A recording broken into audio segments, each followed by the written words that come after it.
Hello, everybody. Welcome. So my name is Adi Haj Ahmed. As some of you know, I'm the president of the North California AUB Alumni Chapter, and welcome to our first virtual event. We're excited to see how it goes, and we really hope that you are as well, since it's the first time. So we know this has been a difficult time for everybody. We hope you've been managing well and staying safe. Obviously, we prefer that we can go back to our in-person meetings. But I think what's cool about this virtual setup is that we get to open our events to a wider circle of alumni and friends. So I know we have a lot of people joining in from the Bay Area, but I think we also have a lot of people joining in from Southern California, from LA, from San Diego. And we even saw some registration from Beirut. I don't know if they joined. What would be great, just to begin, if you guys can just, so if you scroll down, you can see participants and you can see chat. If you can just press on chat and just send to everybody, just say, hey, like, I'm calling in from this place. This is my name, just so that we all get a sense of where everyone's calling in. You can also say things like, I'm really excited to be here, like very happy about this event, things like that. We like to hear good things. It's a big reason why we do this. Yeah, so for this event, we have found a few of our AUB alumni. Thank you, everybody who is texting in the chat. So we have found a few AUB alumni who have had experience with startups in the Bay Area, and they've graciously accepted. We're very lucky that they've accepted to show up here and talk to us about their experiences. And they will also be taking questions from the audience. So the first part of this session is going to be more of a conversation between our moderator, Mashhour, and the panelists. And then we'll open it up to a direct question and answer towards the end, in the second half, basically. So if you have any questions throughout the event, please just put them in the chat and we'll make sure they get answered. And we'll be able to have a more direct conversation towards the end. So the panelists we have today, we have Abdallah Absi, who is the founder of Giving Loop, Abdallah. And then we have Jeffrey Akiki, who is an early stage investor at Bolt. So his name here is JA, but that's Jeffrey. And then we have Ghassan Khalife, who is the vice president at Numbase Group. We have Malek Moubasher, who is CEO of Agora Neos Inc. We have Sami Ramly, product leader at Carvana, right? And then finally, we have Mashhour Solh, who is also a good friend and a member of our chapter, North California Chapter Committee. He and I started actually together 3 years ago, and this is our second term together. And he is the co-founder and CTO of Fitlands, and he also is working on another stealth startup, which I hope he's going to tell us a bit about as well. And yeah, so the floor is yours, Mashhour. Thanks, everybody. Thank you, Adi. Thanks, everybody, for joining us today. So, yeah, I think just want to start with an introduction for myself and then go ahead with the questions for the panel. So, my name is Mashhour, and actually, I am actually been doing two things since September. I've been a co-founder and CTO at Fitlands, and I also been doing work on another startup with the head of computer vision, which is still in stealth mode. So just my experience is like 6 months ago. I mean, let's say that I'm going to just talk about my story quickly so I can give the rest of the panel. So, I mean, probably roll back to like March and April. I received a LinkedIn message from somebody, a friend, who was asking me, can you give me an advice about machine learning and data science and some, I think some other topics. So I just go meet that person, and we start discussions, and these discussions turned up to an idea to found something about fitness and personal training and how to make workout at home more personalized. So basically, Fitness is an app where it actually takes basically the experience of you in the gym and the personal fitness trainer and try to emulate it on an app that's be running on your phone, and you can put it at your home. So it will track your performance real time, give you feedback, and give you a score. So part of it, but basically because I like the idea and I'm an enthusiast about fitness. but that still did not really make me make the jump. What made me make the jump is another friend who actually came up at the same time, who's actually said, well, that's the person I worked with like for more than, I knew like for 20 years or more. And we interned together in Qualcomm, and he was professor in Stanford for a long time before he dropped and wanted to do something in high tech. He had already funding, and he was looking for somebody to lead the computer vision. So it was a very tough decision at that time, me going from Amazon to startups, because I was a tech lead in Amazon. I was doing really well. I was on track for promotion. But I think I had this moment of, what do you call it? And that moment actually of truth, in which I said, okay, I can do corporations forever, but now like having an opportunity to do two things at the same time would not happen again. And they basically have that arrangement where I can work on two things at the same time.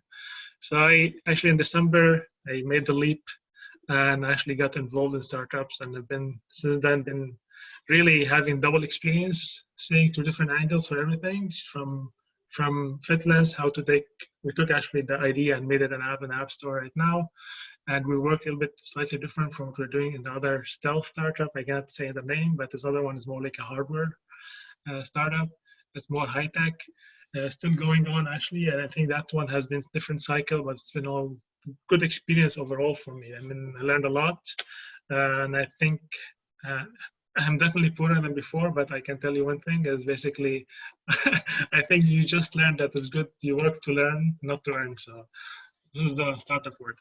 So before actually, so I think this is my story about going to startups, and I'm happy. I think I'll probably tell more as we go.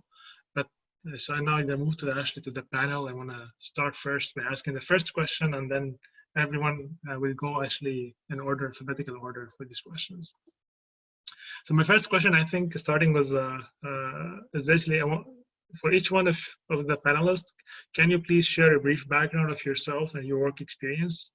And what is the story behind you getting into the startup and entrepreneurship world? And can you tell us more, how was the journey been like so far? Start with Abdallah. Of course, yeah. Everyone thinks alphabetical is fair, but not if your name is Abdallah Absi. It doesn't work this way. Okay, so I think I joined the startup world around 9-10 years ago. I was like 18, 19. And I kind of had the opposite story to yours, Mashhour, in terms of I got into college and I felt this is the best time for me to invest this time in super risky stuff. I had zero responsibilities. I knew how to code, and startups were popping up everywhere. This was the trend back then, and there was a lot of funding going on in Silicon Valley and Facebook growing and IPOs and so on. So that was like a super exciting times, I would say. And from there, I kind of started my first company, which is Zoomal. It's the leading crowdfunding platform in the Middle East right now. And I worked on it for around 5-6 years, raised money from some of the most prominent VCs in the region, MVP, Bonda, Sowat Ventures, and so on. 6 years through, I decided I've put a lot of my energy and like all my juice is gone to it. So I sold the company to an acquirer, kind of more of a symbolic acquisition, given the platform was more geared towards impact. And so afterwards, I launched another platform called Giving Loop with my co-founder Ashraf. And yeah, we moved to the Bay Area. We were thinking more big. So instead of like focusing on the Middle East, which was not a like growing or not that lucrative as other markets. So we focused on the US, and 2 years through, I decided to back off for a bit. I've spent around 7-8 years at least in startups, and so I wanted to like get some fresh, a whole new fresh view and perspective to the startup world. So I recently joined LinkedIn actually in September of last year. So I did exactly the opposite of what you did, and I'm still my blood is an entrepreneur. So and I definitely can't wait till I'm back on my feet doing something new. I'm actually always doing things, but yeah, I can't like do big things while I'm in a company. So yeah, that's my story in short. Happy to answer any questions later on. Yeah, cool. Thank you, Abdallah. Jeffrey? Yeah, sure. Hey, everyone. Thanks again for taking the time. So my name is Jeffrey Ayer. I work on the investment team at Bolt. So we're a pre-seed and seed venture capital firm. We back founders, usually that are operating at the intersection of the digital and physical worlds. Prior to Bolt, I was finishing my master's in data science at Columbia. And I've always been interested in the startup ecosystem. And so during my master's, I actually started working on the venture team at a company called Seed Invest, based out of New York as well. And there, so I mainly sourced, evaluated investments. And that's how I got connected to my partners at Bolt, actually. So what I really like about Bolt is the fact that we work very closely with the founders. So we actually get our hands dirty, work with them on their business models, go-to-market strategies. And the fact that we're industry agnostic also made it even more attractive. So you get to learn a lot of new things, interact with a lot of very smart founders, and learn about a lot of like new industries. So have been at Bolt for 1.5 years now. And yeah, I guess that's about it. And that's how I actually got connected to Mashhour. Okay. Yeah, that's actually a good one. Thanks, Jeffrey. Ghassan? Yeah, hi guys. Thank you everyone for joining today. So I'm Ghassan Khalife. I'm a vice president at Numbase Group. We're a group of companies actually spanning around providing services for telecom operators. Actually, my story is very simple. When I was in university, my cousin actually founded this company and asked me to join him. Afterwards, I moved to Africa, lived there for 3 years, built that portfolio of clients there. Afterwards, a year ago, I moved to the Bay Area, working more closely with telcos here. And we actually co-founded our investment office, which I'm managing at the moment. Yeah, that's it. Cool. Thanks, Ghassan. Malek? Hi guys. Since I graduated from AUB, I found myself responsible for generating my own revenue. A family member told me, okay, you graduated with the chemistry. What you will do with that? I have a business and I'm looking for somebody to run it. And then I looked at his business. It was a business losing money and very bad reputation. But I decided to go into this, and within a few years, I made it best in class and got it to profitability and find a way. So I thought, okay, I have very good business management skills. Let me launch my own businesses. So I started with one company after another. I ended in starting my consulting company, which advise on business and technology. When we started our office here in California, I started working with many startups, advising them on business models, go-to-market strategy, building their technology and MVPs for them, helping them take it to the market and helping them connect it to investor. And when I came through this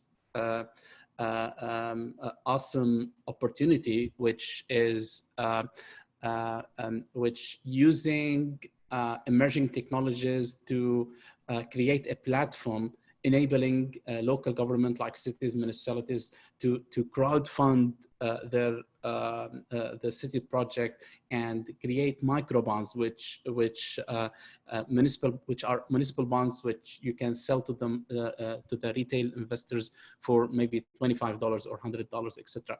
So I like this idea because it's empowered communities, it solves a lot of problems, and I launched Agora Neos, which is taking this to the market.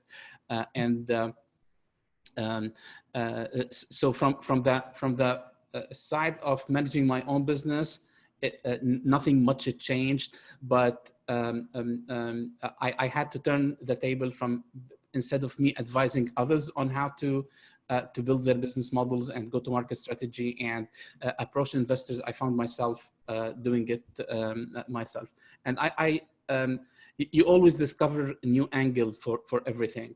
So yes, I am learning and enjoying it.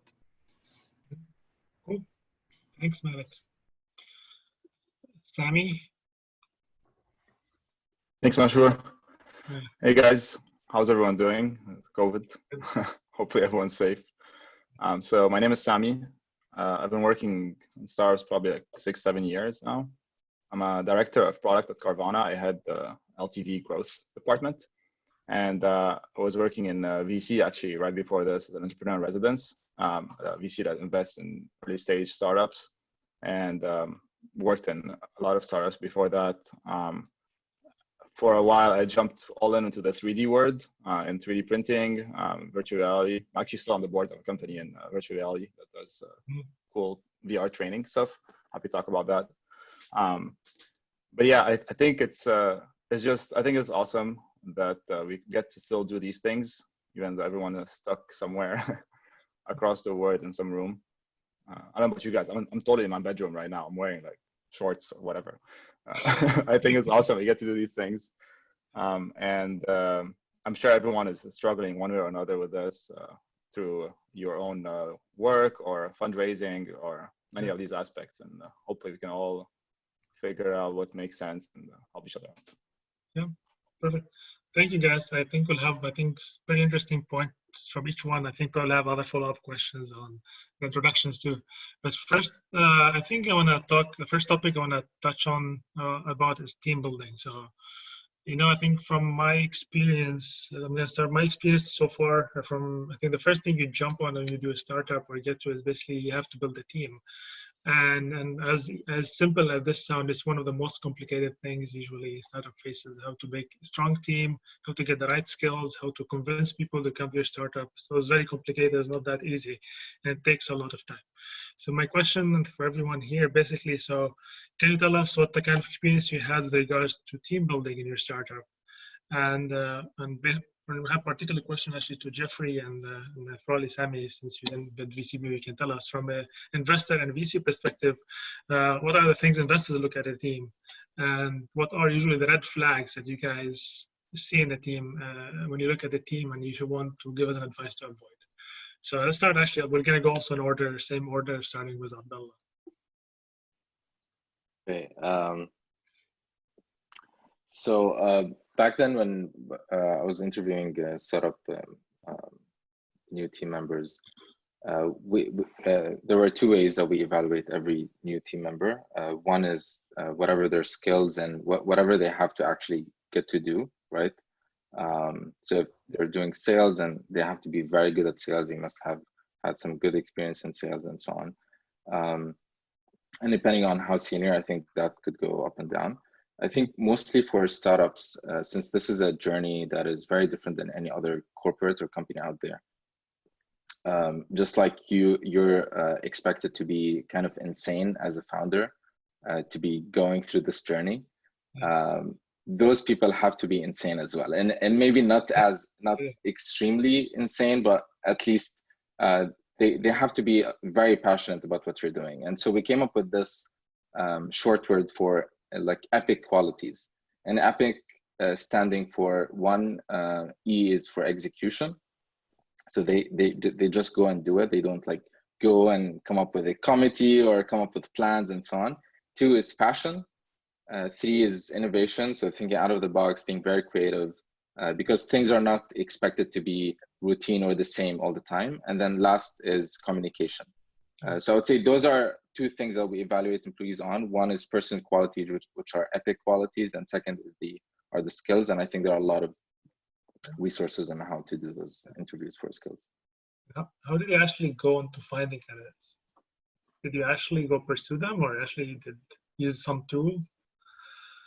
I think mostly it was through LinkedIn. I would say depending on what you're looking for, right? If you're looking for knowledge economy workers, usually it's through LinkedIn. And the way we go through the candidates, because you're not expecting to get the best of candidates all the time, so you need to like really look through what lies within the person, like their passions and their goals in the future. And sometimes we get people who are getting paid like, I don't know, when I was in Lebanon, they're getting paid like $20,000 with BCG or Booz Allen and so on, and they want to go back to Lebanon. They want to actually go back to maybe 20% of their pay, but be part of a startup, be part of something that they love. And that is something very important, being able to touch on someone's passion and what they like to do versus just what they want to earn for. Is something I recommend every startup to tap into, not just for like the cost savings, of course, but also to get the maximum out of whoever you're getting on board. Yeah, cool. Thanks, Abdallah. Jeffrey, what's your perspective on this? Sure. So we usually look for teams that have both a hacker and a hustler. Hacker as in the person who's responsible for achieving the how, usually the technical person on the team, someone who has a sort of a technical edge. And we also look for sort of the hustler as in the person who's responsible for structuring the go-to-market strategy, business model, usually the more the business-oriented person on the team. And we believe that having these complementary skills is essential because there's a lot of instances where you have a very technical person, super smart guy, but if they're not sort of like developing the technology or structuring it in a way that is sort of catering to a specific need, there's not really a company there. In addition to that, we look for teams where there's a strong sort of founder market fit, where they are really obsessed and by the pain point that they're trying to solve, really obsessed about how they're going to solve it. And sort of like that's their life. They think about it most of the time. So that's definitely something that we really look for.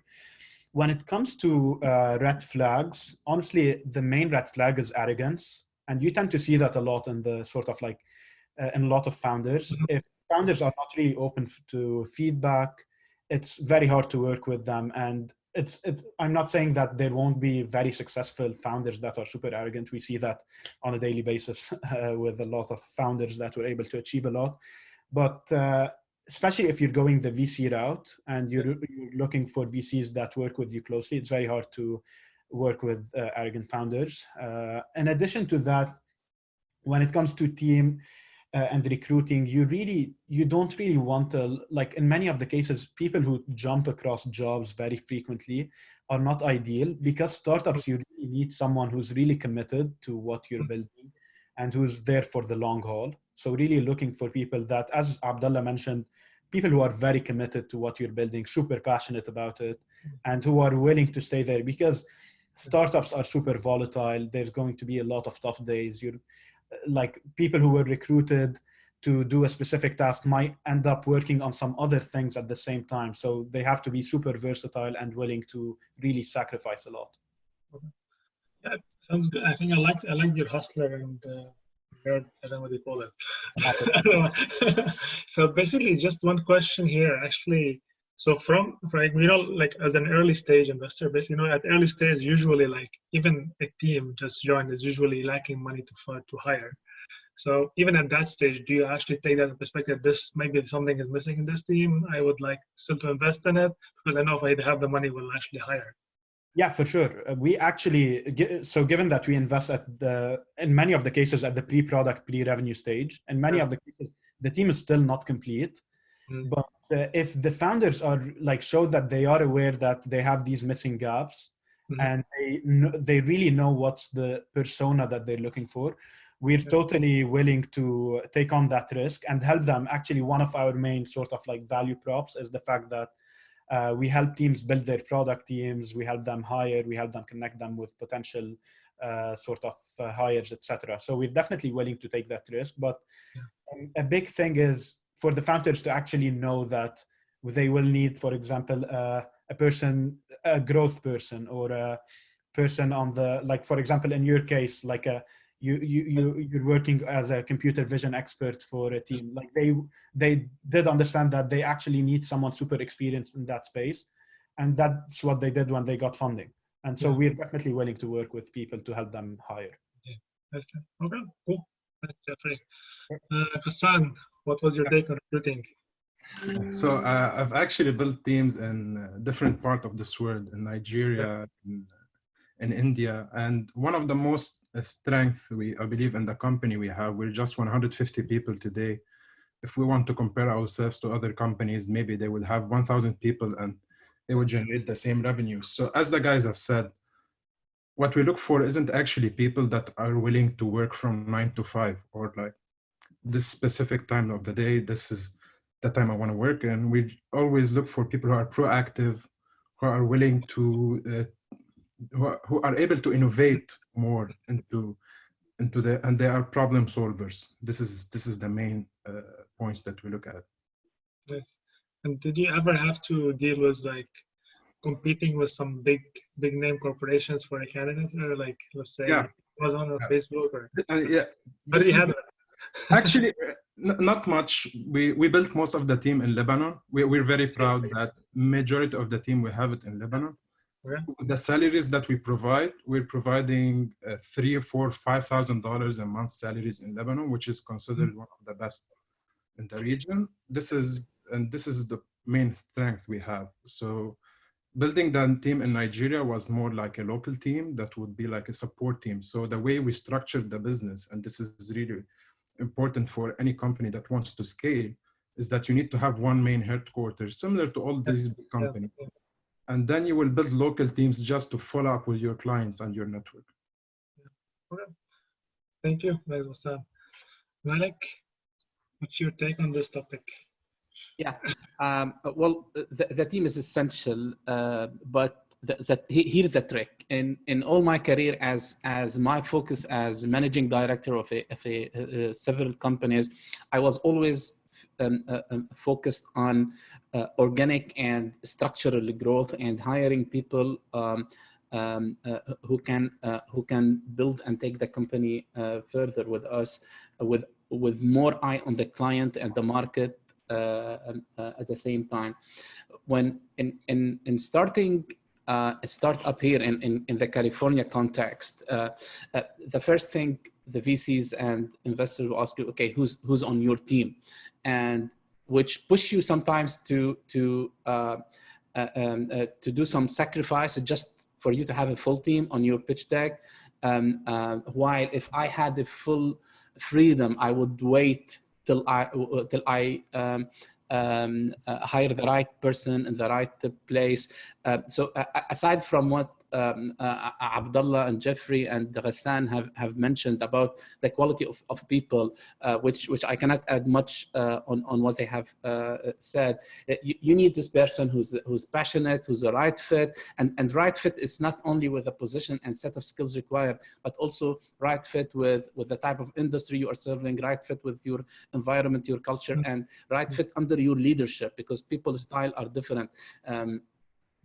Ability to be flexible, multitasker, a doer, can do stuff and can understand a vision conceptually and put it into executable plan or frameworks or whatever thing you are doing. So it's very difficult. And in California, we have a war on talent. So the moment you a person prove himself or herself in the market, companies will headhunt him like that. In the last summer, I recruited something like 6 or 7 interns just coming from UC, and I picked up 3 or 4 who are the top performers, and I offered them a job. By the time I offered them a job, all of them had get headhunted by top companies. So it's very difficult to find and keep talents. I'm now searching for CTO, and I'm finding CTOs who are searching for jobs, and guess what? A CTO who's searching for a job is not really the best CTO you can have. So it's not easy. And especially in what you just mentioned, you don't have you don't have the ability to pay high salaries. You can offer equity, but there's always this problems around offering equities at the start. Yeah, people will sometimes not take it serious, and on the other side, you will be if you give equity for everybody you are hiring.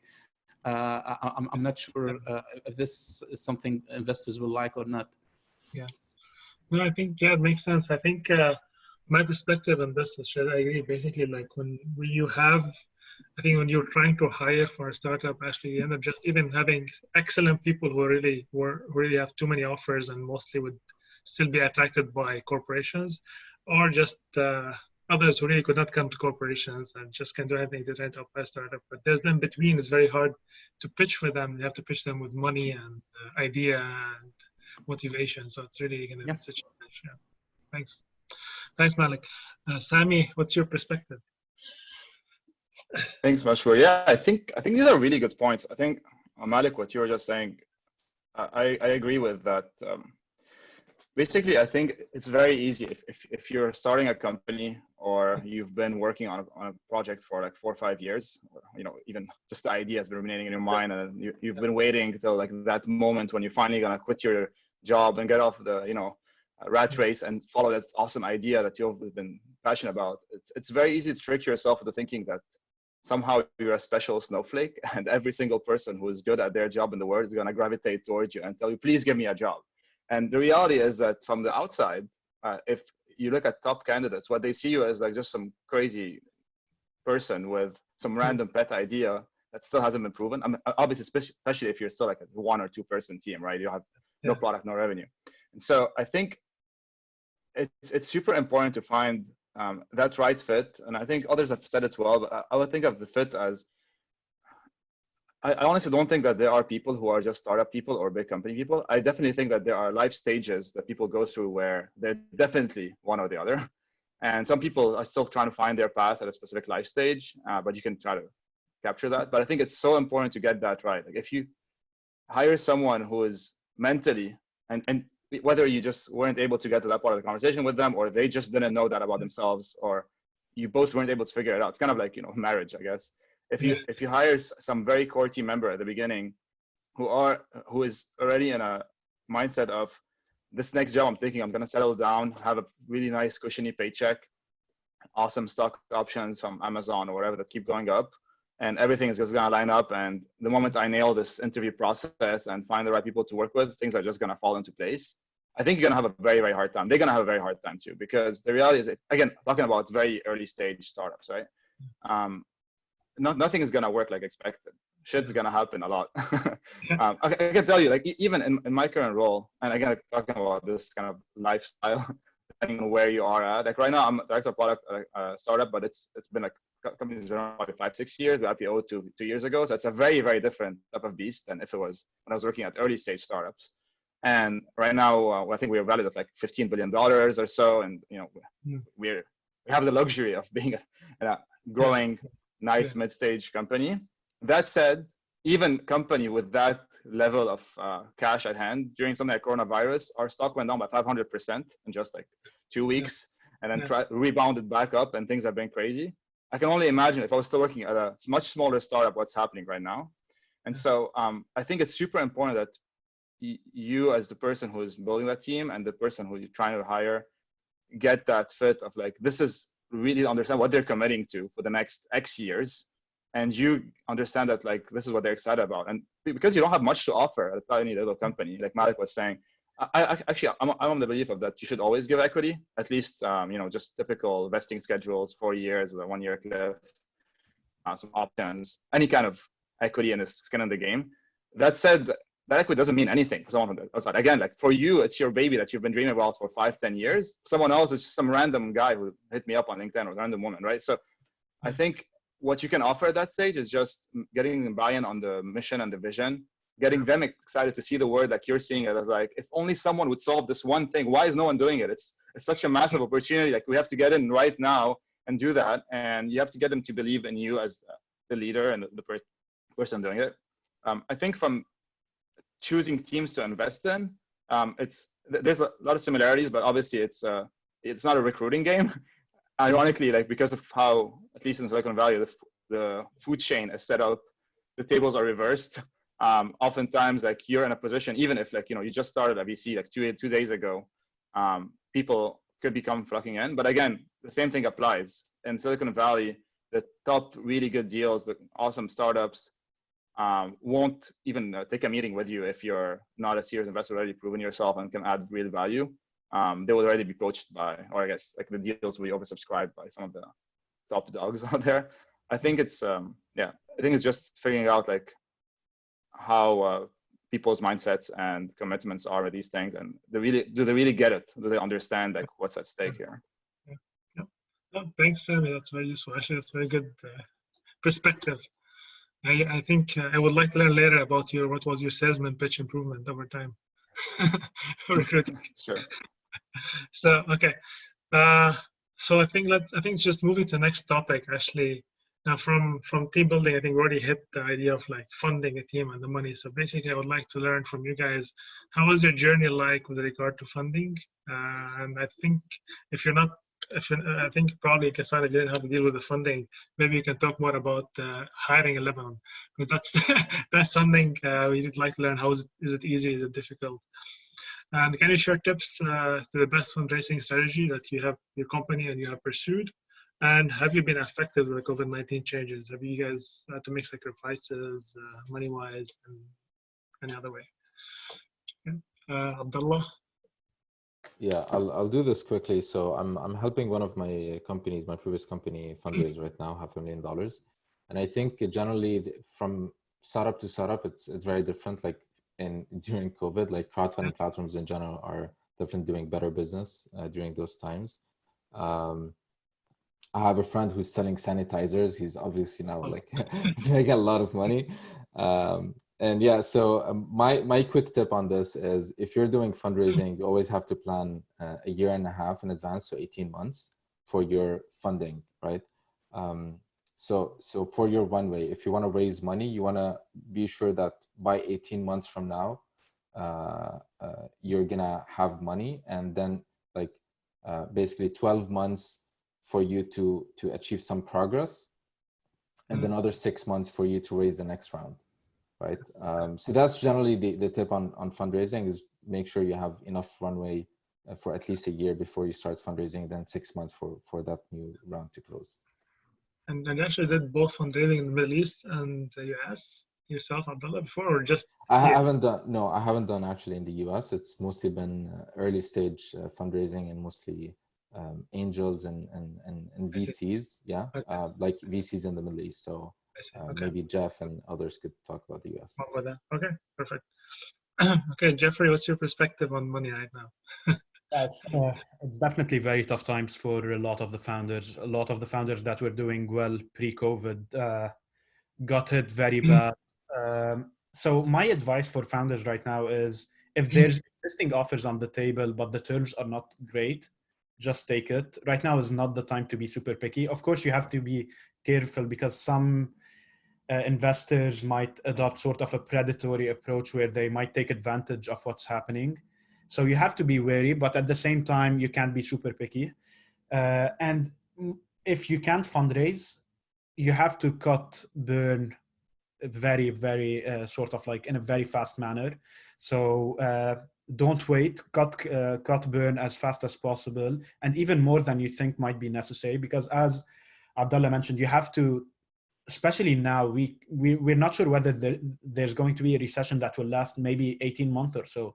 So try to extend your runway to at least 18 months by doing the right sort of cuts. In addition to that, try to see if there is an interesting angle where you can provide sort of like interesting value to existing customers and people, and that might help you actually raise at the moment. So if you can see that there is an actual spike in demand, or if you kind of tweak your product, you can actually get some initial sort of demand, or sell some products to the people out there, it might be an interesting angle. And you see a lot of investors, definitely the investment pace has slowed down across the spectrum, but there are specific industries that are recession proof and that actually see more demand in recessions, like gaming is one of them. Also, there are some sort of like health, like any companies operating in the health sort of sector is also seeing a spike in demand. So try to see if there's an interesting angle and try to raise as fast as possible. But try to connect with founders that you have built that you've previously built a relationship with, because a lot of founders have closed their checkbooks. So it might be tough to get in with founders that you haven't met previously. Good advice. Thanks, Jeffrey. What do we have next? Yeah. So having no need to raise outside investment at Numbase, but we actually have our own investment office, Numbase Venture, which we also invest in startups. And one main thing that we've observed, we ended up investing in 4 startups this year in 2019 up till now in the Bay Area. We led 2 rounds. We on the pre-seed, seed rounds. One thing that we've noticed is that most of startups here turn into burning cash unnecessarily. And this has all to change after COVID. One lucky thing that we changed their business before COVID and they were able to strengthen their positions. So one example is one of the companies we invested in is called Dealize. And it does loyalty programs for retail. Yeah, so most of their technical team was actually based in the Bay Area. So they were paying $80,000, $90,000 a month in salaries. So one thing we told them is that move your team outside. So we were able to identify for them Colombia, for example. We found a lot of talent, a lot of people, a lot of engineers. We moved the VP of engineering to Medellin, to Escobar City, and we've built the whole team there. So their cash burn on salaries for technical team went down from 90,000 to 25,000 a month. So this was able to let them live right now, because if they were paying the 90K they were paying previously, they will be just burned right now within COVID, because retail, all of it is closed. So this is one of the good things we've noticed. And after COVID, we believe that VCs will be more cautious, will be looking more into balance sheets, will be looking more into the business model from day one to have some income for the company. Because one thing also startups tend to do is they spend a lot on their first customers, and they keep the strategy ongoing where their customer acquisition cost is really, really, really high. And they reach a point where they are unable to reach profitability. And they keep on burning this cash under the theory that they are scaling, but they aren't actually scaling. If you're not able today, these days coming forward, to build a business model where you're profitable on each acquisition, or at least within 6 months, you will fail. That's it. This is the world we're going into. And do you think there's a difference between, in this perspective, where you are, like, since you have an international experience, does it make a difference whether you actually a startup in US or a startup in Lebanon or a startup in Africa? Oh, big differences. I mean, to be honest, this venture, we invested in Shazam, we invested in Beyond Limits, an AI company in LA. We never invested in that in Middle East. We invested in startups in Africa. One thing in the Middle East is that, let's say you invested in a startup in Lebanon. For this startup in Lebanon to scale all over the Middle East, it's really hard. It's not that easy within the regulations, company structure, etc. In the US, you have this unique ability to spread to 300 million people. You're on a continent and you are able to spread to the whole world without any problem. So we always had an eye on startups in this region. Mainly in Lebanon, there were some interesting startups, but if you want to make it, actually, it's either, we are investing right now in Nigeria. YC is even going to Nigeria really hard, and they are looking into, they already have 7-8 companies that they have invested in so far, and which we are participating at the moment as well with these companies. But the US still have its unique stuff, and I believe. Thank you, Ghassan. Malek, what's your perspective on fundraising? Going into another angle of looking at early investors, whomever you bring in early on to your company as investor are critical in directing not only the company direction, but also either opening more doors for later investment round, or other way around, blocking doors for other investment rounds.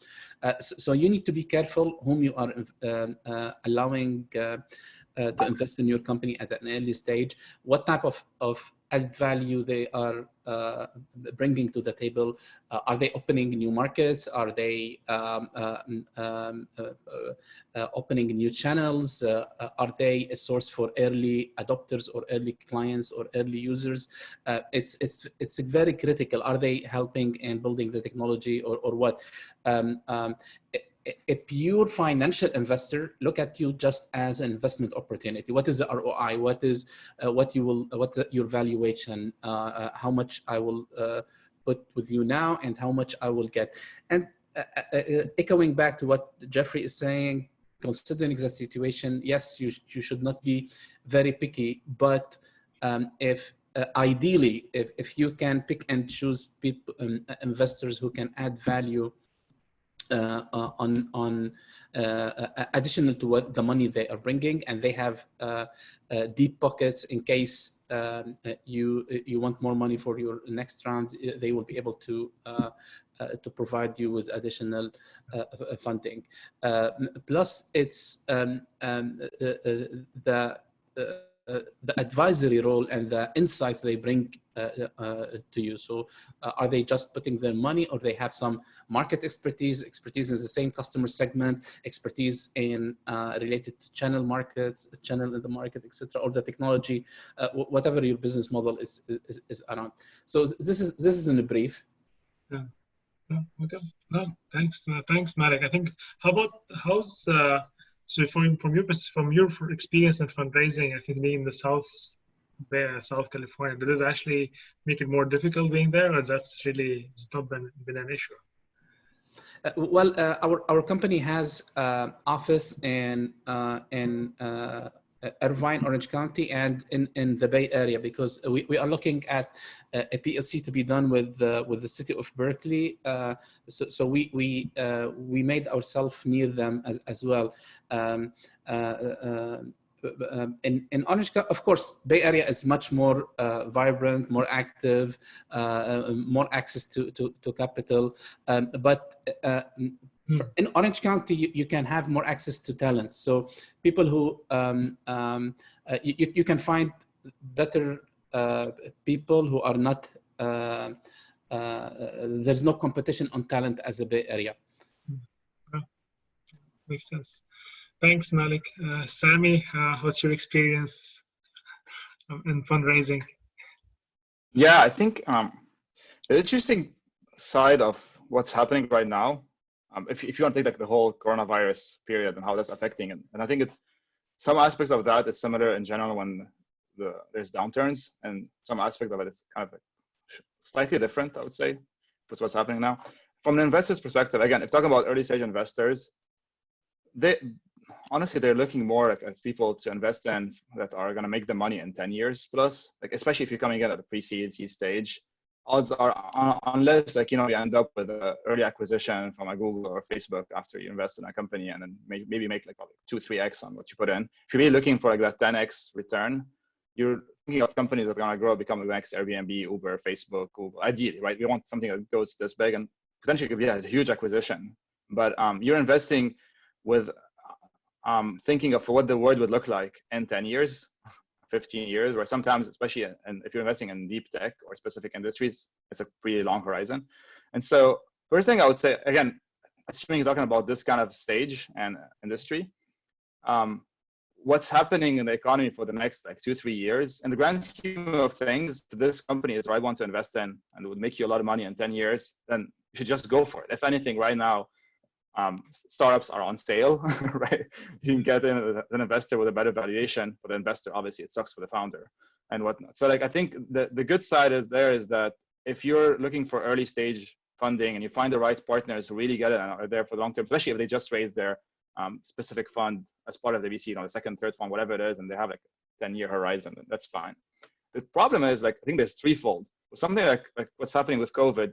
You have an economic crisis, a huge one that who knows how it's going to last. Is it like 6 months, 12 months, 18 months? It's not even certain yet, right? Second, you have like a health crisis that potentially will affect a lot of the user behavior and potential opportunities to look at.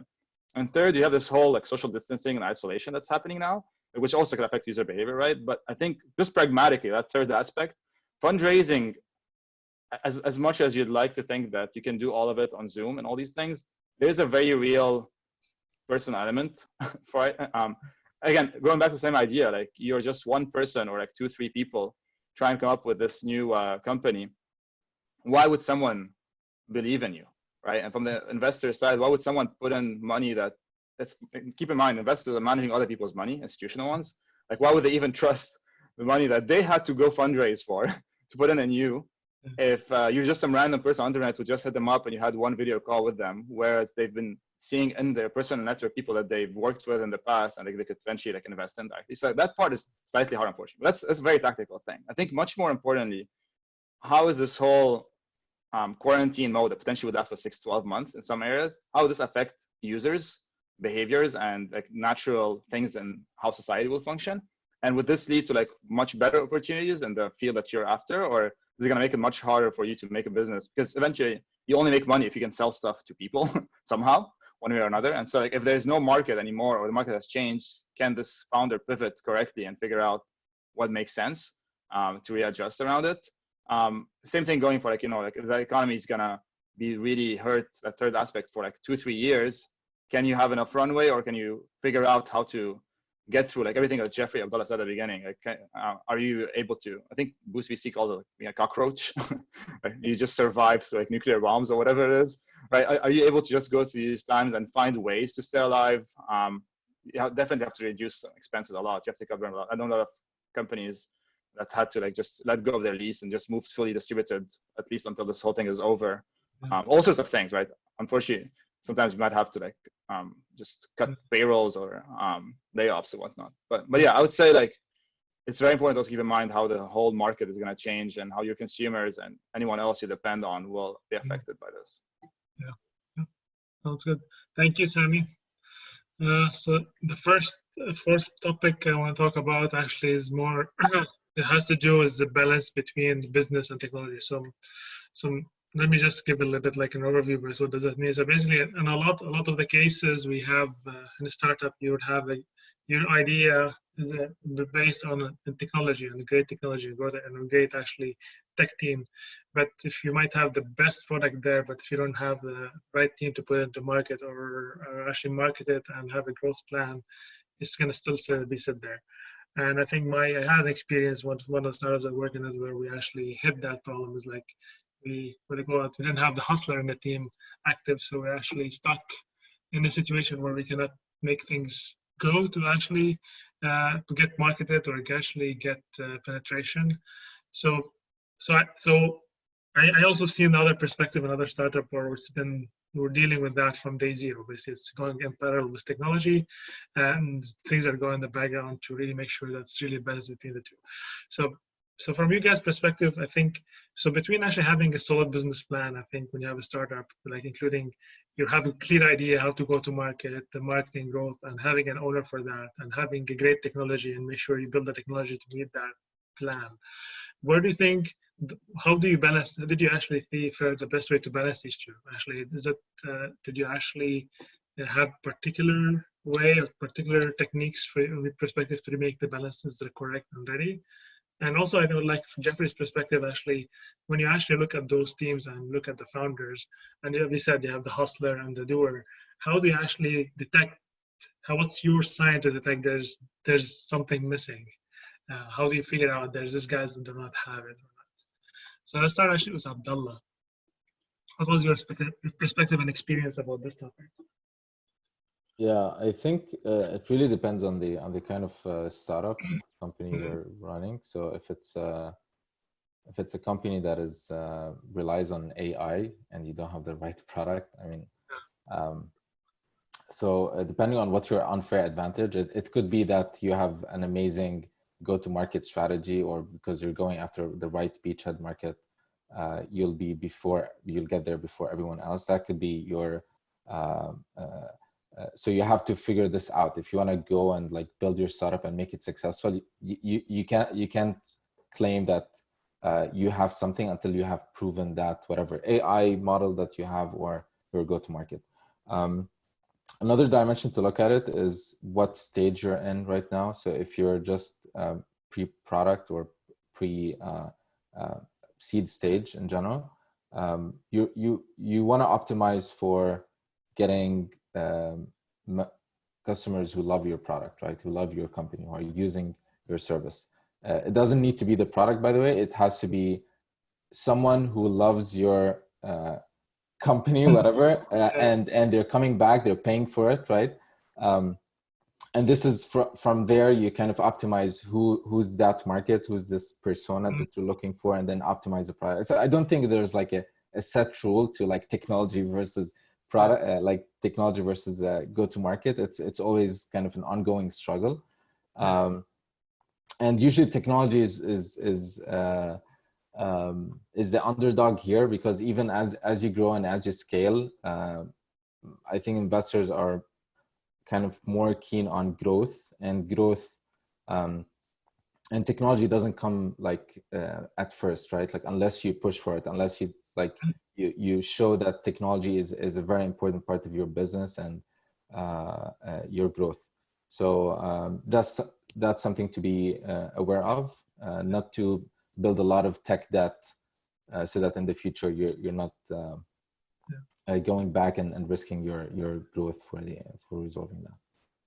So Abdallah, did you actually have to, how often did you actually do like competitor analysis to give you ideas like how the competitors are doing this? Did you actually, were you obsessed about competitors like some actually say some CEOs would be doing when you're doing we actually fell in the trap. So my business was not a very product intensive. If you want, crowdfunding is not very product. It's more about like the go-to-market and getting the right customers. We don't have an AI algorithm. We don't have like some rocket science kind of product. But it's always something that comes to mind, like how much should we invest in improving our product, making sure we have the right infrastructure and the tech stack and so on, and updating it and upgrading it versus going after the kind of features that customers want, right? And building customer facing features versus fixing the backend. And that's a very, very simple day-to-day trade-off, I would say. That is still not very easy to go by, because you eventually you have a runway, you don't have much money. You want to make sure you're getting the best bang for your buck, right? You don't want to go and invest in infrastructure and figure out, okay, you still don't have a product that customers love, right?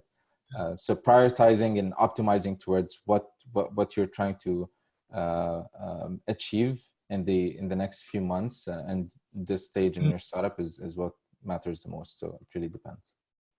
Thanks, Abdullah. Jeffrey, what's your perspective on this topic? Sure. So for us, having a clear business plan is sort of the minimum. And taking it a step further, we actually believe that having a proper operating plan with specific milestones, etc., it's a necessity. We actually go through an operating plan review every time we're considering investing in a new company. It's sort of part of our due diligence process. And the operating plan is not really a financial document. It's more the plan that the founder actually believes they can execute on. And to be able to run a successful startups, you absolutely need one. So as I mentioned before, like having the technology is definitely super important, but sort of combining that with a strong like operating plan, which sort of like outlines the go-to-market strategy, business model, etc., is super essential. And for us, not having one is sort of a poor sign that the founders haven't really taken the time to really question the business or the resources they need to have to be able to succeed and achieve the specific milestones that they're looking for. So it's always a balance from our end between the two. Thanks, Jeffrey. Malek, Ghassan, sorry. No problem. Actually, on this question, I would just want to clear one thing. There is no plan that would work in any startup from day one. The strength of any startup against any big company when you're trying to disrupt a business is the ability to quickly pivot and adjust to the client's need. So definitely technology has to come first. And let's say if you're in the company, we always introduce new products. Okay, so the way we introduce the product to the market is that, let's say we have an idea for a product, we do it like a spin-off inside the company, special startup model as well. We get the team, make the team, prepare the team, and let them work on that product. Once it's built, you have to look at the client's needs. So you try to sell it. Our clients are telecom operators, okay? And the most important thing today in the service world is to scale fast. So even the technology once built, it has to be able to plug in and to be compatible with different platforms, different cloud services, different according to your client. So once built the technology, which I believe is the most important part of this, then this will drive the solid business plan around it, keeping in mind always you need to scale your business in any startup you're doing in order to actually disrupt the market. Otherwise, you're not a startup, you're just a business, or you're building a company that will fit into an existing market rather than creating a new market around your product. Thank you, Ghassan. Malek, I'm sure you have a lot about this topic because you're advising other companies, right? Yeah. Well, putting my consulting hat on, it's go-to-market versus technology. It's depend on your business model and the value proposition you are getting to the market. So, for example, if you are a iPhone or Alexa, people are mainly interested in what this technology does and what is the use case, have that it prove it's being beneficial to the customer segment it's doing. So the focus is on technology. So if your technology work, it will find its place in the market. On the other side, if you are like an Uber or an Amazon or an Airbnb, it's not about the technology. The technology, the barrier of entry for the technology itself is low, and there's nothing unique in it. It's about your user acquisition. It's about how you go to market, how you make your services and offering convenient to the customer segment, etc. So it's where you are coming from and what type of business model and the value proposition you are putting in place. But in both cases, early partnerships, POCs, pilots, early adopters group, it's all critical. So you need, even if you have a superior technology, you will need to find the landing zone of who will be receiving it. Yeah. And Malek, yeah, I understand. So you're actually business structure is B2B, right? From things that you work on, right? Business to business. And how do you think that B2B will be different from B2C, I think, to customers? Okay.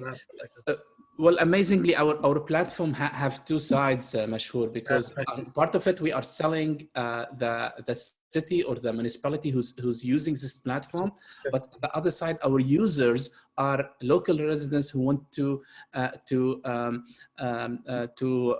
participate in their community projects. So it has both sides. But answering your question, it's very different. The whole strategy, if you are a B2C, your user acquisition should be should adhere to the mass. It should focus on the common benefits and advantages, and you need to market to a big audience. While B2B, you need to be very specific, tailored to what your key clients and key accounts want. And it affects how you are designing the technology, it affects how you are promoting yourself, and it affects your user acquisition strategy. Yeah. Oh, thank you, Malek. Sami, what's your, I know you've been longer in the whole cycle, so I'm not. What's your perspective on this? Yeah, no worries. Yeah, I think it's also important to remember why, like, you know, these are truisms, I guess, but people always say you need like a tech person and a business person or whatever it is, and it's kind of like a rule of thumb. But there's actual like reasoning behind like why these things became kind of like, I guess, standard practice. And then obviously it's not like a one size fit all recipe, and you can't overgeneralize everything. Everyone's I think makes total sense. Like it depends on the industry, what kind of product you're doing, all these things. But from a high level, if you just zoom out a bit and think of like what is like that journey of a successful company, first you have you want to try to build a product that finds product market fit.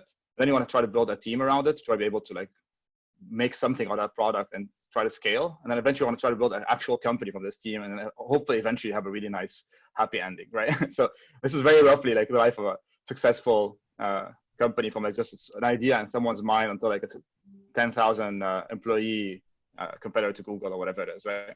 So like ideally you want to be able to go through these stages without dying in the middle. It's like, again, roughly speaking, from a very high level. And so if you can't even get past the first stage, which is you have an idea in your mind, or like you found this really nice insight in the market, but you can't even build the first prototype, like you just stuck there, right? And you might say like, oh, I'm gonna hire some freelancers online and they're gonna build my first prototype, but it doesn't really work, because like as Ghassan was saying, it's all about trying to be able to pivot quickly as the new data comes in, and you realize that, oh, users are really hating this product, haven't really found product market fit yet. And a big company, even if they're slow, at least they have 1,000 engineers. You can just throw it with a problem, right? You don't have that. So if you don't have at least someone who can build a very decent prototype and you can iterate on, I guess a tech person, if you're building a tech product, like you're just stuck at like square zero, right? And then even if you get that part right, if you just have like this one pet beta version of something and few people use it, you can't really build anything out of it. You need to build a team who would actually build it. Do you really think that Larry Page and Sergey actually write the code base of Google today? Like they wrote something ages ago. They haven't touched it since forever. It's all built by amazing, smart people who they were able to attract, were able to attract other people, and so on. So like you need to be able to have someone who can build a team around them. I don't think that's like a business person or a product person per se, but it just needs someone who's able to lead people and get them inspired and bring them on board, because most of the things are going to be built by people you get bought in on your vision. They're not going to be you, especially as you grow in that scale, right, in that stage. And even to get to the stage where you're building an actual company, again, like who's paying those people? Like you need to keep getting money flowing in. You don't have revenue, so you need someone who's a really good fundraiser. If you can't keep fundraising money consistently, especially in times like these, like Jeffrey was saying before, like you're just gonna die. Like, it doesn't matter if eventually you would have been a great CEO, or if you're like a natural visionaire. Like if you just can't get past those natural building blocks, you're gonna die in the middle. And I think that's why people think that, like, well, what's like the rule of thumb that summarizes all this? Well, at the very beginning, you need someone to be able to just build a prototype. Like Abdallah was saying, if you're building an AI computer vision startup and you have no clue about computer vision, you don't even know what you're doing. And you might get a prototype, but who's going to join your team and trust you to drop everything else and build with you? You need to have an expert on the team who people can trust, that they can work with and learn from. And even if that person is, by the way, is like a CS dropout and is like 18 years old and just knows a little bit of computer vision, at least do they have a network of people in this space who are really good and passionate and can learn from it again? And eventually you'll be able to hire like the VP of engineering from Amazon who just joined your team. But if you can't even get past those early stages, you're gonna die. I think that's like where, like, that's why these things are important. It's not just people are throwing stereotypes or whatever. Yeah, I agree. Thank you. Thanks, Sami. Okay, the last question before we go to the participants' questions. So, and that's the same for everybody. What would be one thing that you know now that you wish you knew before you decided to pursue startup life? That's pretty much it. 1 minute question. Just one thing. No, okay, let's say I have 1.5. 2 things. Okay. First one is you need to have an unfair advantage. If you're building anything, that unfair advantage could be the technology you're building. It could be your experience, industry experience. It could be you have a lot of capital, etc. So you need to have an unfair advantage. And the only one thing that would fix that, in my opinion, and I wish I knew that earlier, is sales. Yeah. I believe sales fix everything. If you have good money, good revenue, good sales, you're doing good. Cool. Yes, thanks. Jeffrey, what's one thing? How sort of from a founder's perspective, it's well known that it's a very emotional thing. Like you've worked on an idea, like you've put all your energy and resources. It's like your baby in a sense. But from an investor perspective, it's somewhat surprisingly like very emotional as well. It can be draining in many of the cases, especially when you work very closely with a founder, spend a lot of time with them, but then end up and build like a very good connection with them. But at the end of the day, end up passing on the investment. It can be kind of tough in many cases. So really balancing sort of like the emotional side with sort of like the business side and making the right business decision is tough in many cases. Nice. Ghassan? Yeah, the only thing is that I wish somebody told me before that you have no peace of mind ever. Okay. being involved in this in startup or building new businesses or establishing the company in new countries is that you never have this moment while working in a big company where you are able to take 10 days off or to take 20 days off a year. This never happens in a startup or at any phase once you're involved in the company, because you're always going to be passionate about improving the company, doing more. Wherever you are, in which situation, you're always thinking how your company can be fit here, or how you could build or create something or an opportunity behind this meeting or this event or that. So you never have peace of mind. That's it. Good advice. Work-life balance. There will be never work-life balance. There's no life anymore. Yeah, your life is work. Yeah. Malek, it's your advice. Yeah, building on what Ghassan said, it's very important to choose something you are passionate about, because if you are not passionate, you will end whatever you are working on will drag your energy. You need something when you are spending time on it, build your energy, not vice versa. So what if somebody is planning to start his or her startup, my advice is plan well your concept, your business, do your research well, meet people, build relations very early from all directions, from people who can be your team, from people who can be your investors, people who can be your clients, build relation and build presence in that ecosystem. Save money, because as Abdallah mentioned, it might take a lot of time to get investment or the right amount of investment to get yourself paid decently. Practice these type of sports and things which train you on patience, like hiking and perseverance, and something that you can keep pushing yourself to achieve some goals, because you will need it. Nice. Thank you, Malek. Sami? I think one thing if I would go back, one thing I would do is like just learn less, just like do more without just thinking and overthinking things, because it's so easy. Like at the beginning, you're drinking the Kool-Aid. You're like, well, you know, if I just drop out of everything I'm doing now, I'm gonna be the next Zuckerberg.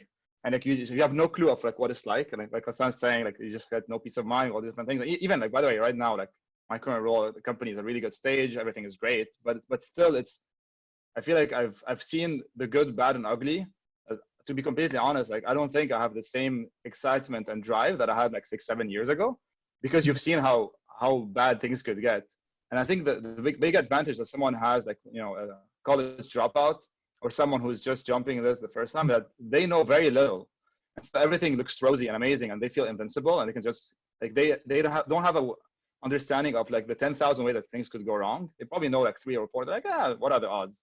I'm gonna do it, you know. And I think that's a big advantage. Like if you don't know what you're up against, or at least like you're almost delusional, you know, when you're drinking the Kool-Aid, that's amazing, because you can just run through a brick wall and like just keep going, and once, twice, and like fail 20, 30 times, eventually you'll just make it.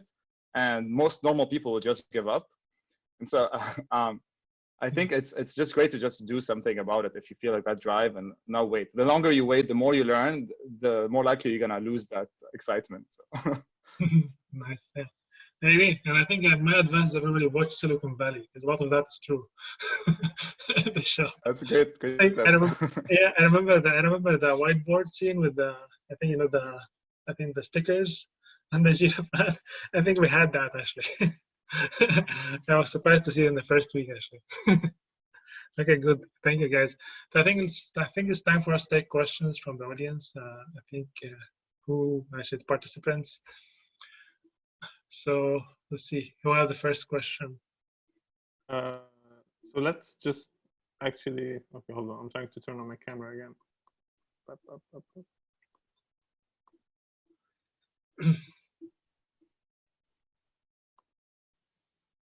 Okay, my camera's stuck. It's fine. So thank you, everybody, for. I think it's really cool that we were able to hear a lot of different perspectives. So for the question, there we go. Yeah. So for the question piece, I think Zoom has a nice feature where if you like click on participants and then you can do something called raise hand at the bottom. So that will probably help us to just coordinate and figure out who has questions that they want to ask. If you just prefer to put the question in the chat, then we can do that. Otherwise, you can just raise the hand. So Ziad is now, for example, raising the hand. I can, yeah, and then we'll see them and we'll take them. So I'll let you take it from here again, Mashhour. Okay, so I think we have Ziad raise his hand. So Ziad, can you? Okay. Yeah, you can hear me, right? Yes, we can hear you. The question is mostly about immigration, because I know most of us who come here from AUB are on F1 visas or then eventually get the H1B. And there's some obstacle facing those kind of people, myself included, in working at startups in very early stages, because I don't think at that point when they're not really established yet that they can sponsor those people. Or I actually don't know, like, what is your experience with this? Did you have this difficulty or how did you overcome it? Who wants to answer this question? I can answer it briefly. So we actually, one of our portfolio companies was able to sponsor using like H1B, but there are also sort of like other way to other way. There's O1 visa for some people that are joining sort of in a more senior position in a startup. You can definitely check that out. But as an H1B and OPT initially, if you're on an F1 visa, you can definitely take advantage of that, especially if the startup team is willing to sponsor you. Yeah, so it has happened in some of the cases in some of the portfolio companies, so it's definitely doable. And I think I can also say in Mashhour, in the startups, when the self startup, they sponsoring actually. It also depends how much funding a company has and how much fee they're willing to pay for lawyers.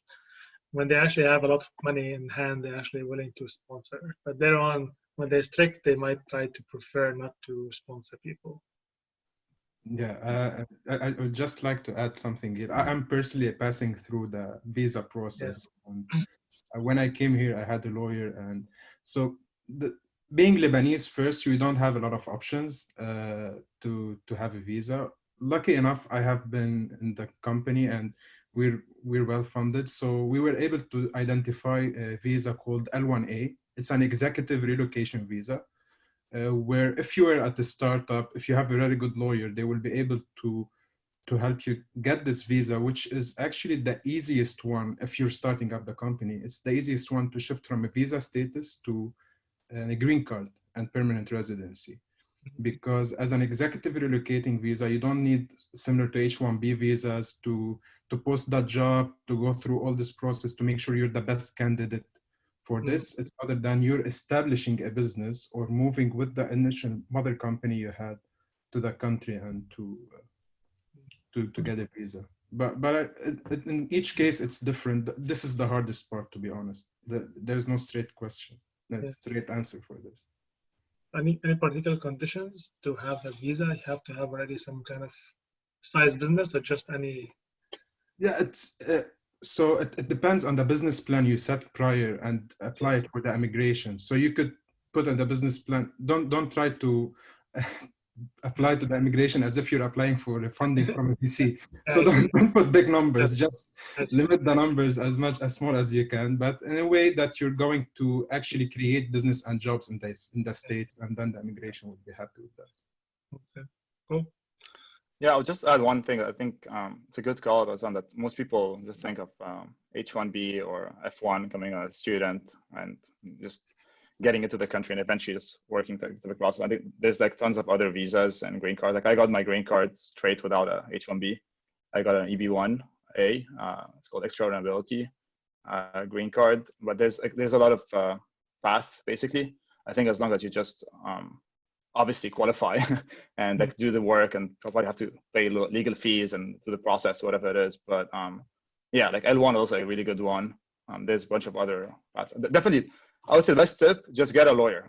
Definitely don't get a personal lawyer. No matter where you are in this whole process, you need an immigration lawyer who's you know, who knows these things, because who the hell knows how these things work? Yeah. That's good. Okay, guys, any more questions? I have a question. This is Justin from the New York office.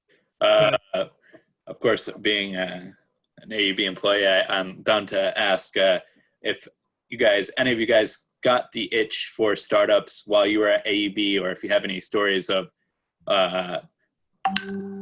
entrepreneurial mindset while you were doing your undergrad or graduate, whenever you were back at AUB. Justin, being a Lebanese, entrepreneurship comes with our DNA. So it's so I'll not tell you the story about being on West Halls selling gum and then gradually go to operate my business. But yeah, it comes with our DNA and our mindset. I think I don't my perspective. I think I always wanted since I started my career that at some point I'm gonna do something. And I think being at AUB, I think it's being educational. It's good to give you a really right education, and I believe right now the entrepreneurship is more like embedded than the education than the days I was there. But it was actually more like a personal inclination at that time. But yeah, I think it's. I wish we had the opportunity of doing internships that we had like in the third year. I remember as engineering, and actually instead of doing it as to go to a company in the Gulf, actually try to build something during the 3 months. It would be really nice. I think they have it now. I think in the program, but I passed my days. Yeah, I think most people here have graduated 5-6 years ago, and there's a lot more infrastructure in Lebanon and AUB now to support these kind of endeavors. Yep. Yeah. I had a question actually about. So we're hearing a lot of other communities are working on like giving jobs to people in Lebanon and remote work. So I was just curious to hear what people thought. I've also been hearing that the infrastructure is not very helpful in the country. So just if you guys can comment on that. Yeah, so I can answer maybe part of this, because we recruited, we always focus on recruiting Lebanese and working, having our headquarters in Lebanon and almost supporting the economy in a way, and always look after even AUB grads, mainly because most of the higher management in the company were AUB grads. We believe in the education we got in AUB, nevertheless. Current infrastructure in Lebanon is really hard even to operate. I can't tell you how many times our services went down because of earlier days where cloud wasn't available because our servers were turned off because of electrical problems. Like so in the first early stage days, so our services didn't work from 12 a.m. to 6 a.m. Beirut time because the servers were off and there's nobody to go there to put on the generator. Moving on, we were able to overcome these problems, not by the government helping us, rather than us helping ourselves and moving stuff into cloud and into the new infrastructure that came in. Right now, so the only thing that we believe, like I believe in doing a startup, you don't need as much money as before you required, because before you needed to set up your own servers, you needed to put all of this infrastructure, which is actually available without the need to have the government. The only problem would be your electricity and internet speed. And if you overpay in Lebanon, you are able to get good stuff. And we always encourage people to help and recruit actually in Lebanon. There is excellent talents. They are driven by entrepreneurship, as Mashhour said, that Malek said, Moubasher, that we have this in our genes, that we are always looking to do better stuff. And we're innovative. I believe we innovate a lot. We know how to solve problems in very sneaky and smart way, I believe. So, so my perspective on this, I'd like to really add is so that goes to the topic of building teams. I think one of the first things we're trying to do in Finland is try to hire people here. So it's very difficult, like to find somebody that fits a budget that we had of a few $1,000s a month maximum. In the Bay Area, good luck. Yeah. So ideally, so we're done. We directed ourselves toward Europe and the Middle East, and we're trying to hire from there. And I think honestly, and to be honest, like I will give you like basically the team was actually composed of 5-6 people. Most of them are actually remote. And to tell you, is like we have people in Gaza, we have people in West Bank, and we have people in Spain. So like it's really like diverse, and everybody working from their home. We can remotely manage them. And actually, was trying to hire from Lebanon. So I think you have really good talent in Lebanon, and you can save a lot of money doing that. Because all they need just now is a computer and internet. That's all what they need. Even you can ship a computer for them, they don't have it. The only thing actually I found like as infrastructure for as in Lebanon is basically the good talent for Lebanon are easy to steal. Yeah. If you find a good talent, somebody will easily steal them. I think that's something we don't face in other countries. Like you can find somebody good and everything, and just try to give them an offer, and then they get like immigration, some other country, and they don't understand. Yeah, they're always looking to travel outside Lebanon and to establish. But right now, it's really hard for Lebanese. I'm speaking from a personal experience. If you're graduated and didn't come to the States, for example, while you were a student, it's much harder to establish your life here rather than just coming right now at a later stage. And the opportunities would be for them Khalij or Africa. And right now, with the current situation, there is a huge recession all over. I believe you could, if you look more, you could even get better talent right now, especially in Lebanon. And if you're giving them a fresh dollar outside, they will be appreciating that more. I think, the only thing is that you may benefit from the current recession that is ongoing by getting more talent for cheaper, and that's part of the world. I agree. Sandra, were you raising your hand for the video? No? Okay. Dima's raising her hand. Okay. Right. So I'm curious a little bit. So just before I joined AUB, I actually had an environmental consulting firm that I started back in 1995 in Houston. So when I started, it wasn't, I didn't have Google, and I didn't have, I had the yellow pages, and this is what I went by.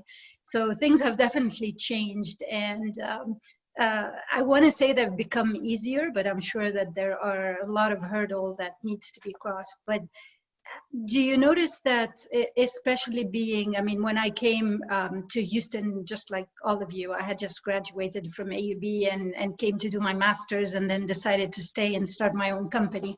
So, and it wasn't easy because, you know, a woman in Houston in the environmental field, very competitive and so forth. So it wasn't easy, plus no internet, nothing like that.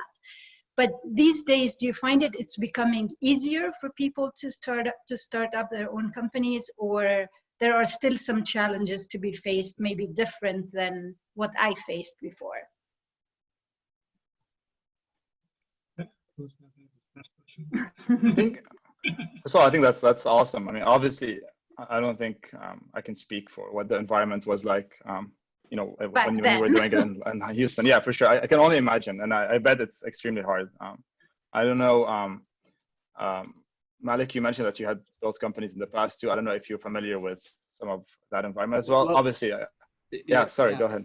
Each era come with its challenges. So now you can use Google and social media to reach customer more, but the space is very congested. So It's like a new neighborhood opening. So the first few houses there will feel it's nice, it's calm, and then everybody want to go there.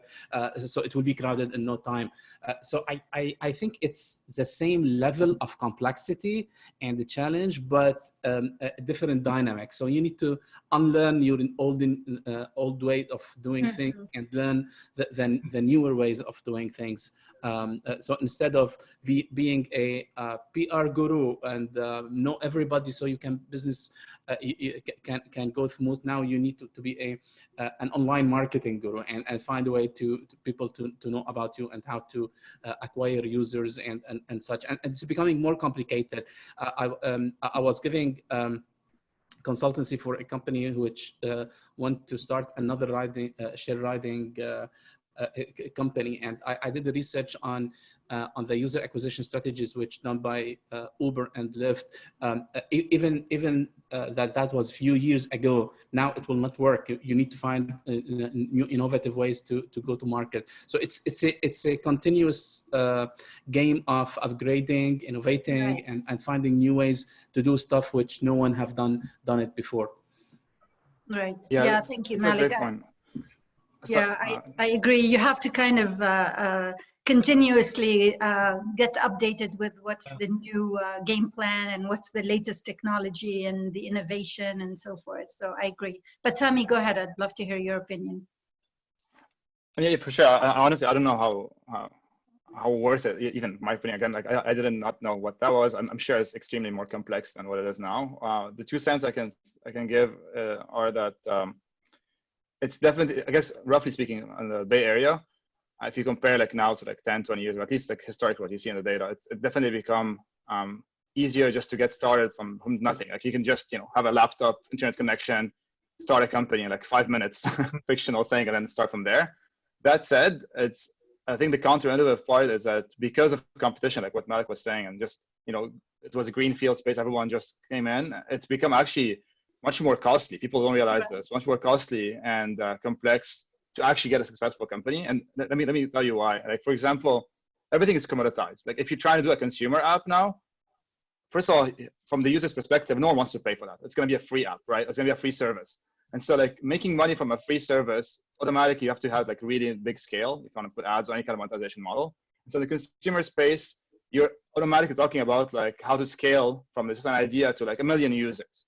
And scaling obviously became much easier than it was before. Like to your point, you didn't have the internet. Now you can just have the cloud, you have all these different things, you can just churn up stuff. But at the same time, it's much more, I guess, mature as an industry. And so like even like an investor, anyone you talk to, like they know everything can be tracked. Like what's your data, right? Like if you've been alive for 3 years, like you should have data on every single interaction with the users. Like you can't just like bullshit your way around it. And then for the users to acquire all these users, customer acquisition costs have gone up extremely compared to before, because everyone's trying to like market on Google, on Facebook, on Instagram, and so like the competition has driven those prices so much higher.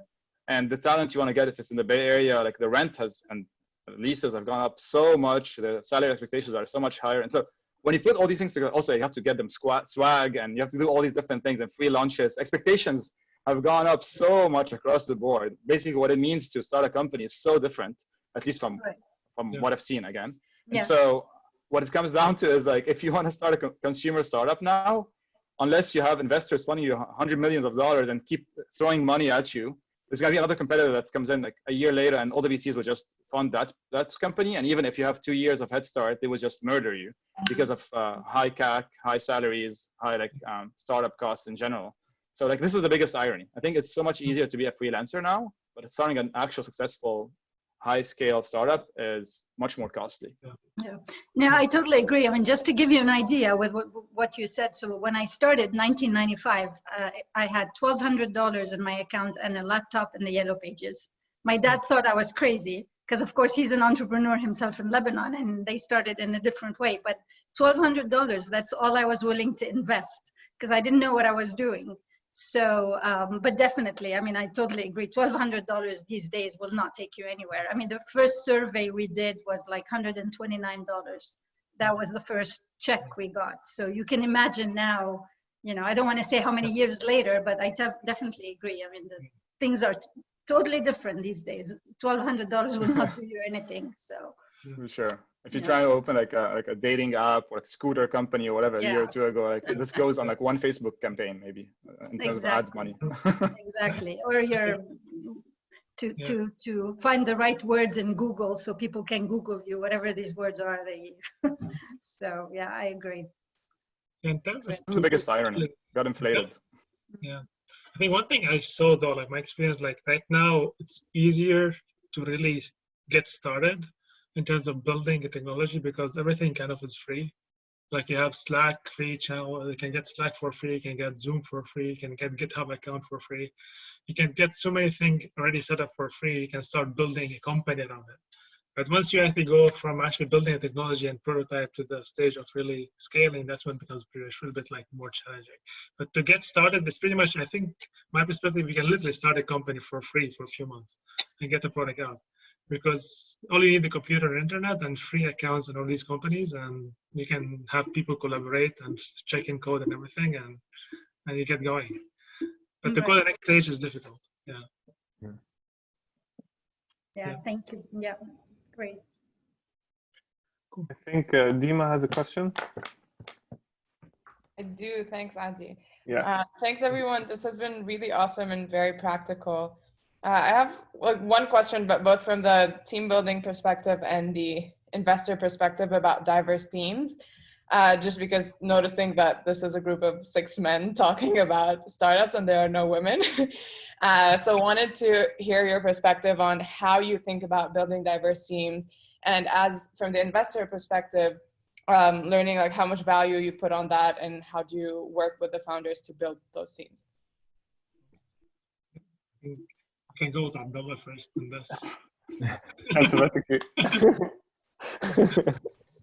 First answer.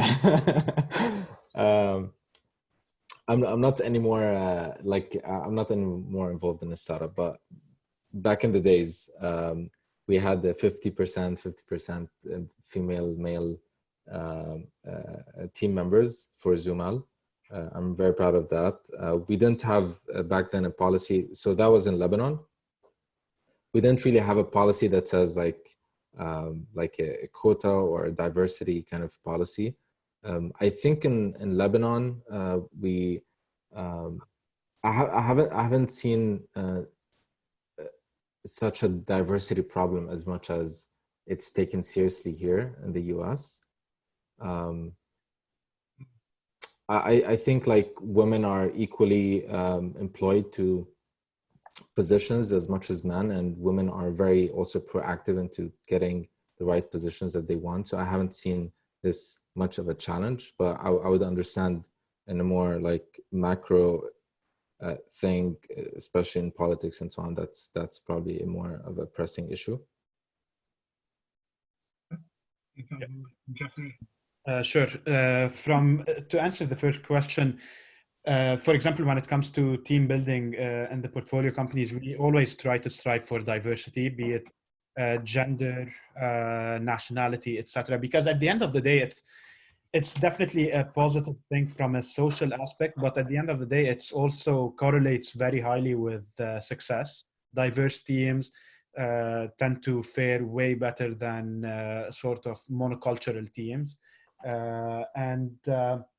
For example, when it comes to founders as well, if you look at the whole ecosystem, there is a whole, like the VCs in general have like 3% of the VC-backed companies, if I'm not mistaken, are female founders, which is a horrible statistic. It's super surprising. And that's why since at Bolt, for example, 40% of our portfolio companies are founded by female founders. And that's definitely a statistic we're super proud of, because it's super surprising. And at the end of the day, you want sort of the insights from a very diverse spectrum, because the customer base at the end of the day is very diverse. So it doesn't make sense that you have only a team of like 2 men targeting an industry, sort of trying to solve a pain point for an industry that spans across the different genders. And that's why it's super important and super vital to really assess and really make sure that you put in place specific sort of policies to make sure that you are sort of hiring in a very diverse manner.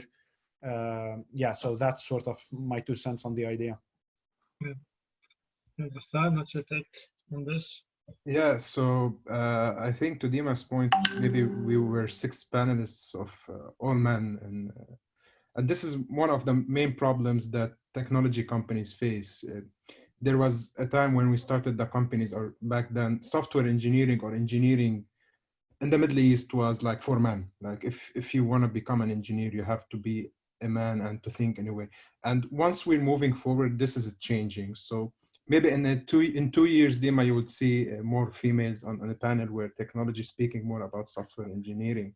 But come to diversity, and speaking about our example in Lebanon, we always try to search for women who work in software engineers, as software engineers, and to involve a team of diverse people. In Lebanon, unfortunately, diversity is like choosing people of different religions and different geographies in Lebanon, and create this bubble where we have several people, where diversity is really important to have creativity in the company, where you loosen up a bit with all the traditions you had, and you build your own tradition in the company, which will help to drive the company into a more unique, different way, which is most software companies or startups are able to do. So building a diverse team, it has to depend where you're building the team first to know how diverse it has to be.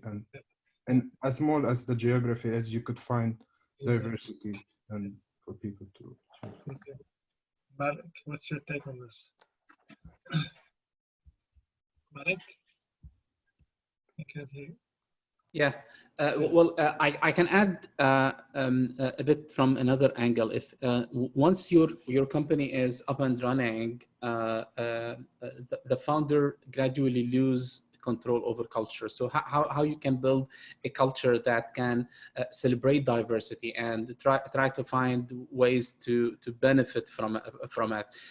So your thinking should be shifted from what I believe to how I can make my company environment and everybody behave in the same direction of what I believe in. Sami, what's your take?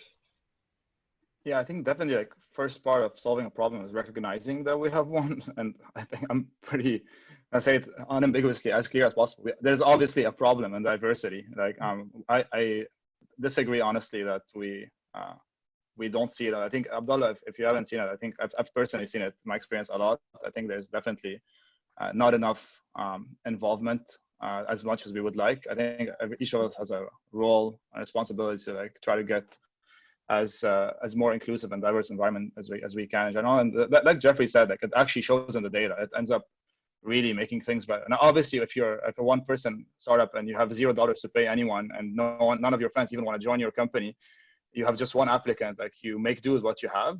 But I think like the moment you're more than like just the founding team, like 2 or 3 people, ideally, by the way, you're a founding team that's diverse from the get-go and you're choosing your partners correctly and investors. But I think each of us can do their part with whatever constraints we have. And I think that I would have loved, I think like example like Lena, you were asking like really good questions with really good experience from like the 90s in Houston. I would have gladly, like if I knew, given my spot for someone like Lena, for example, I could learn a lot from that perspective as well. I think it's, yeah, I think the short answer is that we can always do more. I don't think we're doing enough. Yeah. Dina, I failed to mention that my co-founder is a female, and I offered her first to be the CEO. Oh, yeah. What happened?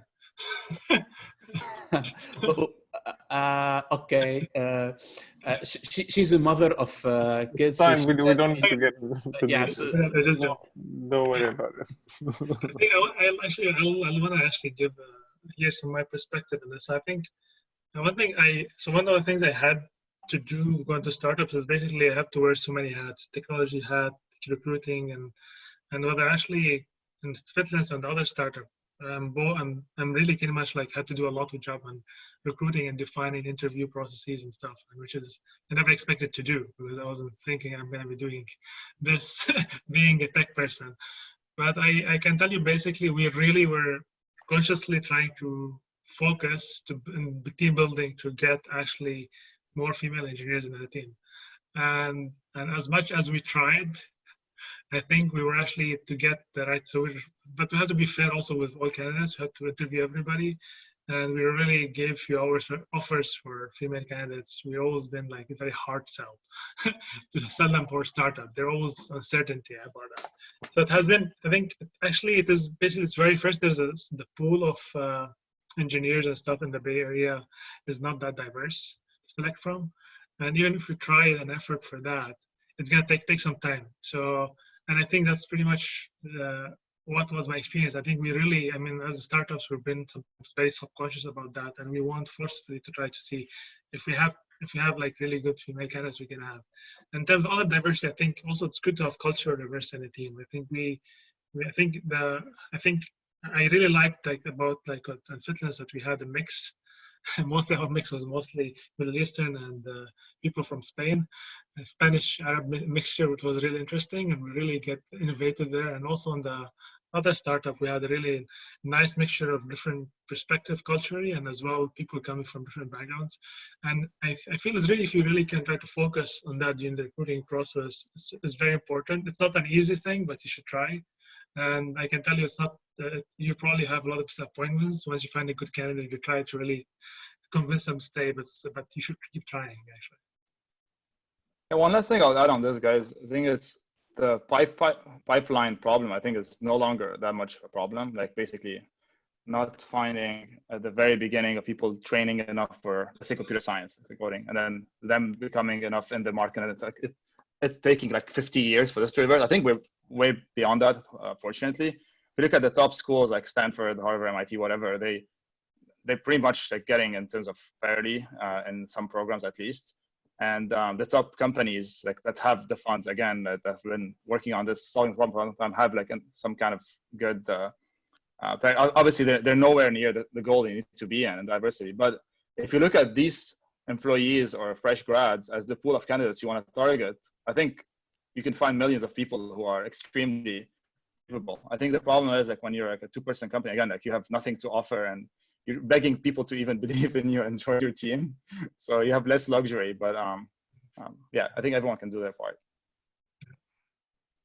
Cool. Any other questions? Ramzi, Kara? Hey, I'm gonna go ahead. So first of all, thank you everyone for the interesting discussion. I just had a question for Abdallah about your experience with Zumal mainly, and what kind of challenges you faced when scaling the platform, whether that was getting people to list campaigns or getting people to fund other companies, like campaigns, or getting people to pay online, and whether there was like an interesting take that's specific to Lebanon or the Middle East for overtaking those problems and scaling the platform that's different than what you would do in the United States or Europe or any other Western country. Yeah, so Zumal, for those who don't know, it's a crowdfunding platform similar to Kickstarter, Indiegogo, GoFundMe.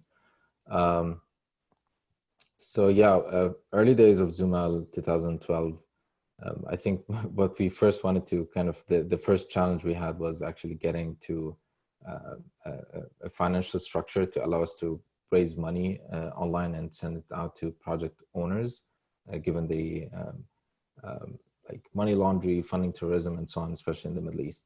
When it comes to the go-to-market, running a marketplace is definitely not easy because you have the chicken and egg problem. And for us, we kind of thought about what are the beachhead markets we want to go after. So when it comes to projects, who are the people that we want to get first on our platform? And when it comes to donors, the same thing. And I think what we did great was we actually selected some of the best projects for us to launch. And one of the first was Mashhour Solh. So Mashhour Solh was launching their third album, and we reached out to them and we told them, look guys, we want to launch our platform and we want you to be a success. We're going to guarantee you the success. Basically, we're going to go out and reach out to all the expat organizations out there and do an outreach and help you raise money from within Lebanon. Outside, we're going to help you with the campaigns, with the designs, everything that you need. Basically, we wanted a market maker kind of campaign. And as we, so that, like the launch is very important when it comes to a marketplace. And it proved very successful, especially with music bands. Like we got Mashhour Solh and then Karrat al-Masbha basically. So we got like at least 5-6 other music bands as well coming to our platform, from Rani Saleh to Who Killed Bruce Lee and many others in Lebanon. So that worked out pretty well. Scaling up is kind of different and is more challenging. So now you need to look into like what are other parallel markets to go into that are very focused and niche, right? So we started with the music bands, underground music, and now we need to get into others. So yeah, I would say when it comes to marketplaces, you need to like figure out first what is your very first market that is super niche and you can serve absolutely perfectly than anyone else could, and then grow from there. Okay, cool, thanks. And so if I can add, at which stage do you notice that you stopped running after, you know, those bands or those projects, and it sort of switched a bit and they started coming towards the platform? Well, that wasn't the focus actually in the beginning. That was a mistake. Like when I look back to it now, when we first started, we were very naive. So thinking about like how can we go after all these different niche segments and try to get them on the platform. So how can we be like as much as possible an agnostic crowdfunding platform, bringing all campaigns from different parts? And it didn't work out this way. So we figured this out like 4 months, 5 months through, that actually organic campaigns are coming from underground music bands. And we're thinking, okay, we should probably actually go after those and start doing our sales to them. And that's how it went. And we started then thinking about how can we go from there to other kind of categories of community projects and social projects, given that hardware, which is usually what works most in crowdfunding platforms like Kickstarter, doesn't work in the Middle East because we don't have much of them. So we had to think about a unique strategy that would work out for Zumal in this case. Okay, thanks for the answer. Sure. More questions, guys?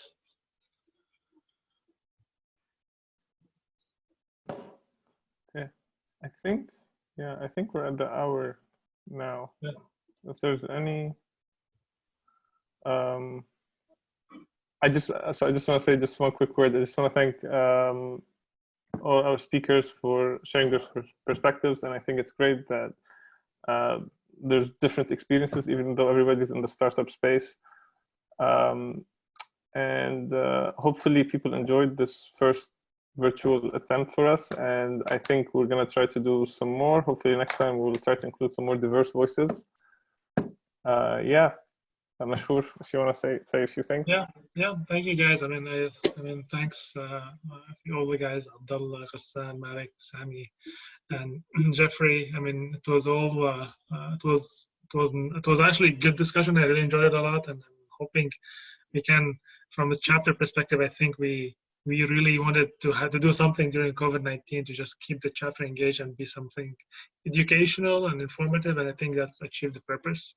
And I think we can definitely improve upon feedback. So you guys, everybody's feedback will be much appreciated. So thank you. Thanks.